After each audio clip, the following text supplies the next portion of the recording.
जय श्री राम। देवियों और सज्जनों, मेरे प्रिय मित्रों, आप सबका मेरे चैनल लर्निंग थ्रू गुरु कृपा पर हार्दिक स्वागत है।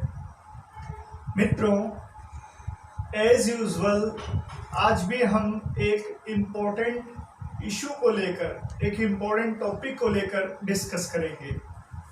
आज का विषय है कि श्रद्धा और अंधश्रद्धा, इनमें क्या अंतर है। एक विवेकी पुरुष कैसे इन दोनों में डिफरेंशिएट करता है। हम श्रद्धा किसे कहें और अंधश्रद्धा किसे कहें। वैसे तो दोनों में श्रद्धा शब्द आता है, इट मीन्स दोनों में सिमिलैरिटी तो हमें दिखाई देगी ही, लेकिन वो सिमिलैरिटी ऊपरी तौर पे होती है। जैसा कि इनके नाम से ही क्लियर है कि एक श्रद्धा और दूसरा अंधश्रद्धा। तो इस अंधश्रद्धा में ऐसी क्या चीज आ जाती है कि ये श्रद्धा से इंफीरियर होकर त्याज्य हो जाती है। तो देखिए, बात शुरू करते हैं कि श्रद्धा क्या है। पहले तो जब हम किसी भी विषय को लेकर या अपने किसी भी लक्ष्य को लेकर, चाहे वो धर्म से संबंधित हो, चाहे वो सामान्य जीवन से संबंधित हो, हमारा कोई भी लक्ष्य, चाहे ईश्वर प्राप्ति हो, चाहे संसार का कोई भी हमारा लक्ष्य, जब अपने लक्ष्य को लेकर हम अपना 100% देते हैं, तो अपने लक्ष्य के प्रति अपने मन का वो 100% भाव देना, वही श्रद्धा कहलाता है। लेकिन अब बात ये आती है कि हम खास तौर पे रिलीजियस मैटर्स में, जो धार्मिक विषय होते हैं, उनमें हम देखते हैं कि लोग ऐसी प्रथाओं का अनुकरण करने लगते हैं जिनमें हमें साफ साफ दिखाई देता है कि वो अंधश्रद्धा से पीड़ित हैं, अंधश्रद्धा के गुलाम हैं। तो इनका जो बारीक डिफरेंस है वो देखिए। सबसे पहले ये कि जो अंधश्रद्धा होती है वो हमेशा आरोपित होती है। आरोपित का मतलब कि वो हमारे आंतरिक हृदय से, हमारे अंतर्मन से उत्पन्न नहीं होती।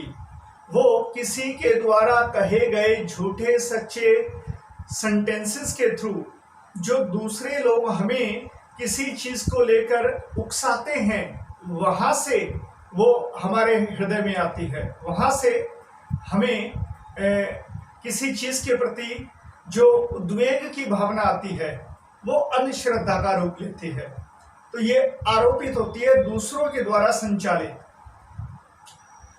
और इसमें एक खास बात ये रहती है कि ये जो अंधश्रद्धा है, इस अंधश्रद्धा को हम अपने विचारों से, हम वैज्ञानिक तथ्यों से अगर बात करने लगते हैं तो ये खंडित भी हो जाती है। जिस व्यक्ति में अंधश्रद्धा है, वो अगर किसी वैज्ञानिक मत से या किसी बुद्धिमान व्यक्ति के संपर्क में आ जाए, तो निश्चय ही वो अंधश्रद्धा रखने वाला व्यक्ति जब तर्कपूर्वक बात सुनेगा, तो निश्चय ही वो उस अंधश्रद्धा को खंडित कर देगा, उससे मुक्त हो जाएगा। तो अंधश्रद्धा में हमने दो बातें खास देखी। पहली बात, ये आरोपित होती है, दूसरों के द्वारा हमें इजीली इसका शिकार बनाया जा सकता है। दूसरा, अंधश्रद्धा को हम देखते हैं कि ये वैज्ञानिक मत के अनुसार बात करने पर, ज्ञानपूर्वक बात करने पर ये खंडित हो जाती है। फिर बात करें श्रद्धा की, तो श्रद्धा वो है जो हमारे आंतरिक ज्ञान से, हमारी चेतना से, हमारे अंतस्थ मन से उत्पन्न होती है। इसको हम अपने अनुभव का आधार भी कह सकते हैं। जैसे बाह्य विज्ञान होता है, बाह्य विज्ञान हमें हर चीज को तर्कपूर्वक, तर्क की कसौटी पर खरा उतार कर ही किसी सत्य को प्रेजेंट करता है, और हम उसको वैज्ञानिक सत्य मानकर एक्सेप्ट भी करते हैं। तो जैसे बाह्य विज्ञान होता है, ऐसे ही ऋषियों ने कहा कि आंतरिक विज्ञान भी होता है। जब हम अपने अंतर्मन की यात्रा करते हैं तो अंतर्मन की यात्रा करने पर हमें महसूस होता है कि निश्चय ही कुछ ऐसी सत्यता है हमारे इस शरीर में, इस पूरे ब्रह्मांड में, जिसको हम ऋषि मुनियों के द्वारा बताई गई बातों में एज इट इज सत्य देखते हैं, 100% सत्य है। जैसे संसार की नश्वरता, जैसे आत्मा की अमरता, जैसे संसार में सुख और दुख दोनों का बार बार आना और नष्ट हो जाना। तो इस तरह से फिर हमें इस आत्मा की अमरता को लेकर जो श्रद्धा अनुभव के आधार पर अपने आंतरिक ज्ञान से अनुभव होती है, महसूस होती है, वो श्रद्धा का रूप लेती है, जो कि हमारे आंतरिक विज्ञान के द्वारा संचालित की जाती है।